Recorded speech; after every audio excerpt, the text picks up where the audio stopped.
केंद्रीय पेट्रोलियम मंत्री धर्मेंद्र प्रधान आज वृंदावन पहुंचे, जहां उन्होंने साध्वी तमरा के वात्सल्य ग्राम में दिव्यांग बच्चों के लिए बनाए जाने वाले आवासीय विद्यालय का भूमि पूजन किया। इस दौरान उन्होंने विधि विधान से भूमि पूजन करते हुए विद्यालय की नींव रखी और भूमि पूजन के बाद उन्होंने पटुका हटाकर शिलान्यास किया। इस दौरान साध्वी तमरा और अन्य बच्चों ने उनका स्वागत करते हुए उन्हें फूलमाला और स्मृति चिन्ह भेंट किया। आज पूज्य दीदी माँ के आदेश के अनुसार उन्होंने हमें सौभाग्य दिया।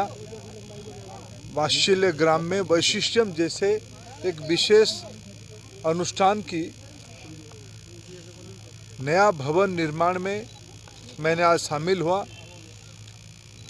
पेट्रोलियम मिनिस्ट्री की कंपनी ओएनजीसी की सामाजिक उत्तरदायित्व योजना के तहत CSR योजना के तहत ये भवन जो दिव्यांग बच्चों के लिए बनेगा।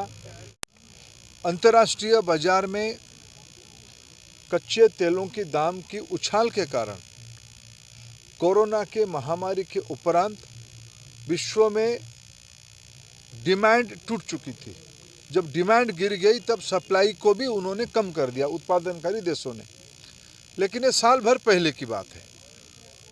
पिछले सालों में जब उसकी कटौती किया गया कच्चे तेलों को, तब भारत भी उसका समर्थन किया था।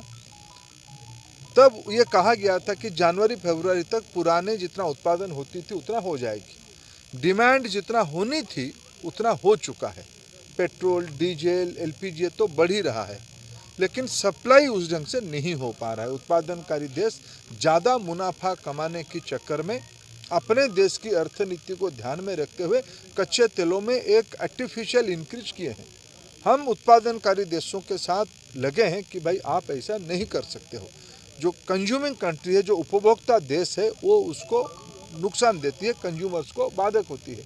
ये एक प्रमुख कारण है। और इन दिनों में अमेरिका में बर्फीली तूफान होने के कारण उत्पादन इन दिनों में पिछले 2-3 हफ्ते से घट भी गया है। ये कुछ समय लगेगा।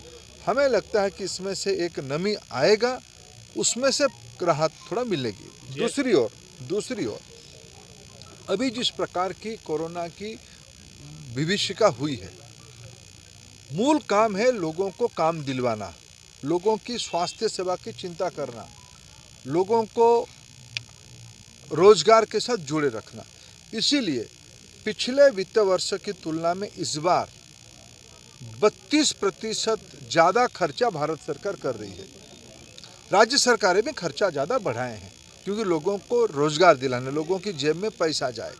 उसके अलावा जैसे आपने आज अखबारों में देखा होगा, 60 साल की ऊपर की सभी लोगों को, गरीब लोगों को और 45 साल से ऊपर की कोमोर्बिडिटी की नागरिकों को भारत सरकार मुफ्त में 2 डोज की कोरोना टीका उपलब्ध कराएगी, वैक्सीन उपलब्ध कराएगी।